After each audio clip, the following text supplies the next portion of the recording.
No niin, se alkaa olemaan 6 kuukautta, eli puoli vuotta lähetyskenttää takanapäin.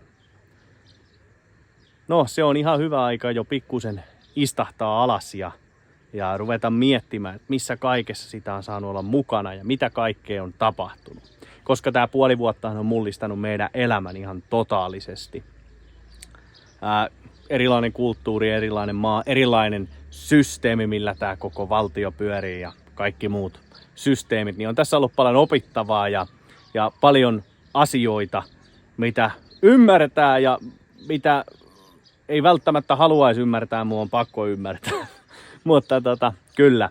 Elikkä, mitä lähetystyö meille merkitsee meidän kutsussamme? Mitä se on? No se on sitä, että me elämme Jumalalle tätä elämää täydestä sydämestämme, ihan täysillä, mutta ihmisten keskellä. No se on avaava sana meille tähän, tämä ihmisten keskellä. Koska me eletään tätä elämää täällä niin ihmisten upeimpina hetkinä ja parhaina hetkinä ja sitten myös niinä toisina hetkinä, kun on suru tai kohdataan valtavia niin kuin vastoinkäymisiä, jopa epäreiluja tilanteita elämässä, niin me saadaan olla niissä hetkissä ihmisten kanssa ja voimavarana ja niin kuin jopa ehkä ainoana välillä semmosena Kristuksen kuvana, Kristuksen tuoksuna, Kristuksen valona niinä vaikeina ja pimeinä hetkinä, mitä elämässä tapahtuu. Se ei ole kauhean helppoa aina ja se on välillä todella raskasta. Se koettelee omaa elämää, laittaa omaa elämää myös niin kuin jaksamisen äärirajoille. Mutta onneksi meillä on Jumala, joka voimaannuttaa, joka antaa voimavaroja ja kaiken tämmöisen keskellä, missä tapahtuu välillä kauheitakin asioita, niin ei voi kun todeta, että Jumala on hyvä. Me saadaan olla, niin kuin mä sanoin, iloisina aikoina näiden ihmisten kanssa, esimerkiksi kun uusi elämä syntyy. Ja meillä on siitä huima ja upea semmoinen todistus, kun yhteen kylään tuolla ihan eteläisessä Malavissa niin syntyi kaksoset ja se on meidän työaluetta, niin nämä kaksostytöt molemmat nimettiin Jessikaksi. Ja ehkä se kertoo jotain siitä, että se mitä me ollaan päästy tekemään näiden ihmisten kanssa Jumalan voimavaikutuksessa on se, että ollaan saatu jotain aikaa. Jotain semmoista, missä ihmiset katsoo, että nämä on tosissaan, nämä välittää meistä, nämä rakastaa meitä. Niin se on aika hieno hetki, siitä on hyvä kuvakin ja mä laitan sen tähän, kun Jessica pitää toista Jessicaa sitten sylissä. Sitten me saadaan olla hetkissä mukana, kun me julistetaan Jumalan sanaa ja joku haluaa antaa elämänsä Jeesukselle. Ja ne on aivan huimia hetkiä.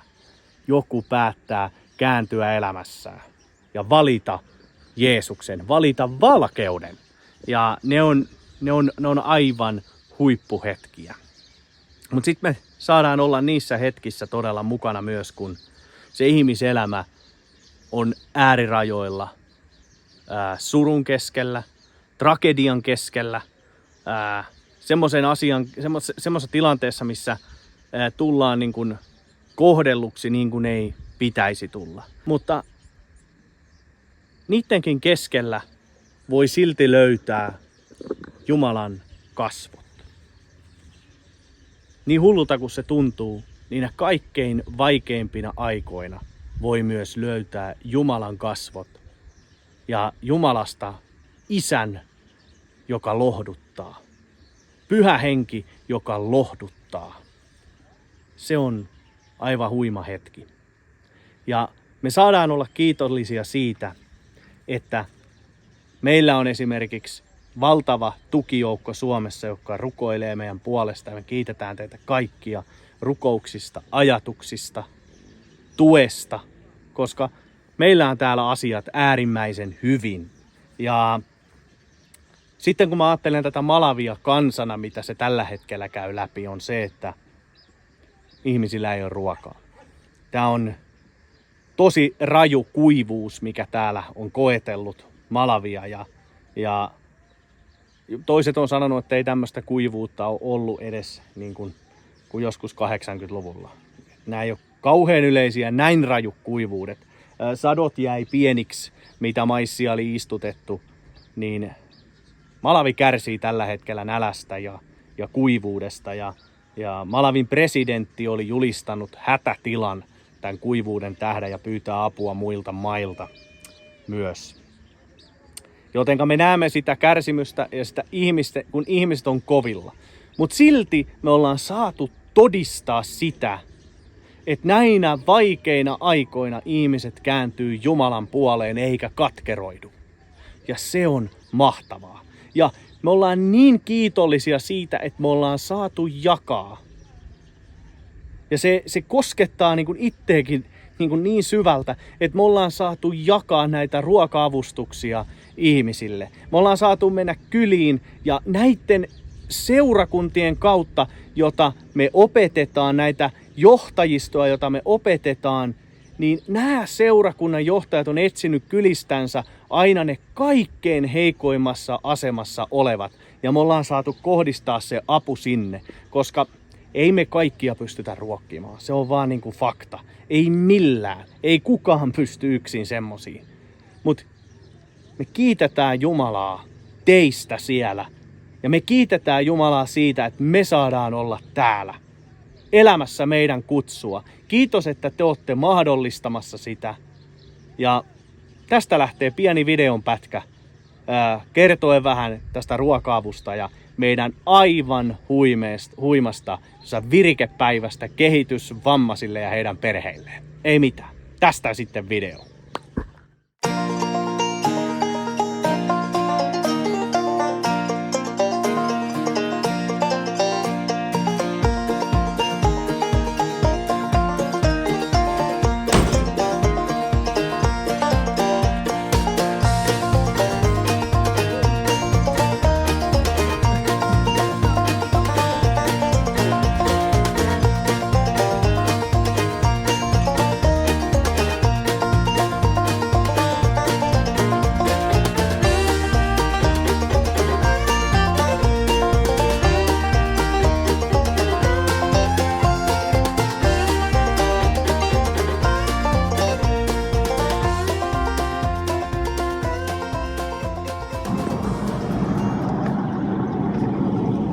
Meidän matka Etelä-Malaviin on alkanut ja meillä on kyydissä nyt 600 kiloa maissijauhoa.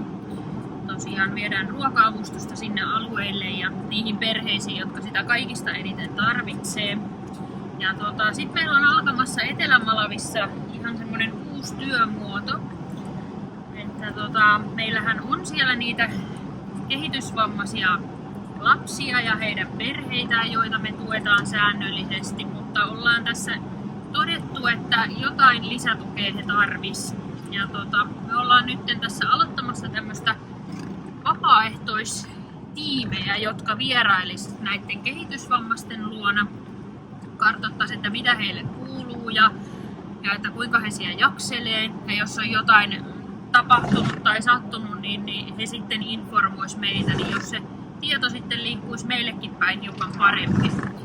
Ja toki kun he siellä vierailee näiden kehitysvammaisten luona ainakin kerran viikossa, niin heillä on toki mahdollisuus siinä sitten palvella heitä muutenkin, jos he tarvii apua jossain kotitöissä tai vedenhaussa tai tällaisissa hyvin yksinkertaisissa asioissa. Niin, tämmöinen tosiaan meillä on alkamassa, mutta meillä on nyt tässä eka alkuun me pidetään heille tämmöinen koulutus kehitysvammaisuudesta.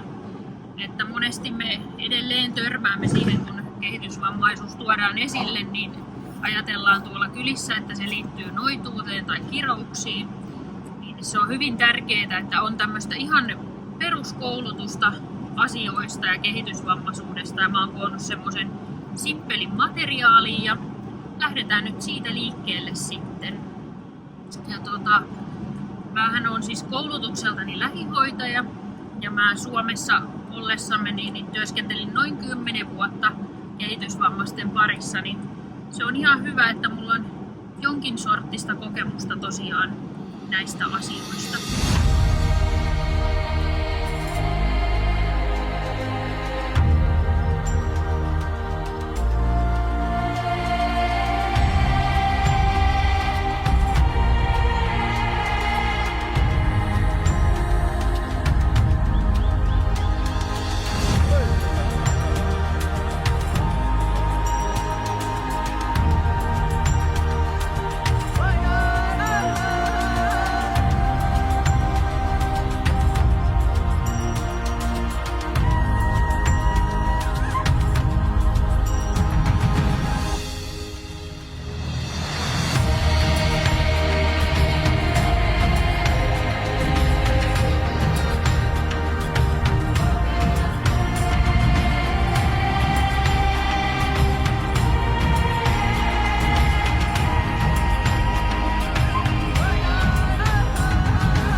Jännittävä hetki tälleen, että paljonko menee kuppiin ja paljonko sitten syliin loppujen lopuksi. Aika hyvin meni.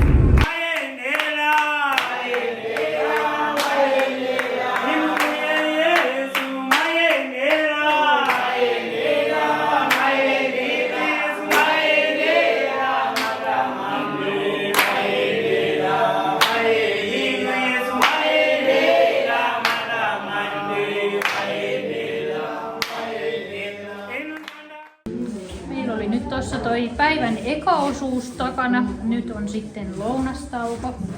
Täällä on oikein kunnon tämmönen ruokarauha, kun on niin hiljasta.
No niin, me saatiin meidän virikepäivä päätökseen tuolla Etelä-Malavissa. Päivä oli oikein onnistunut ja varmasti se oli ihan uudenlainen näille perheille ja myöskin näille vapaaehtoistiimiläisille. Ja monet oppi uutta sen päivän aikana ja sai kokea myöskin uusia asioita ja harjoitella uusia asioita näiden aktiviteettien ja virikkeiden muodossa. Ja me halutaankin siitä lähettää erityiset kiitokset Valkeakosken helluntaiseurakunnan lastentyölle, pysäkinväelle, jotka on lahjoittanut näitä kaikkia värikyniä ja vesivärejä ja palloja ja pelejä ja mitä kaikkea me saatiinkaan tänne käyttöömme. Niin ihmiset oli oikein kiitollisia, innostuneita näistä kaikista, mitä me saatiin käyttää. Niin kiitokset teille ja siunausta kovasti.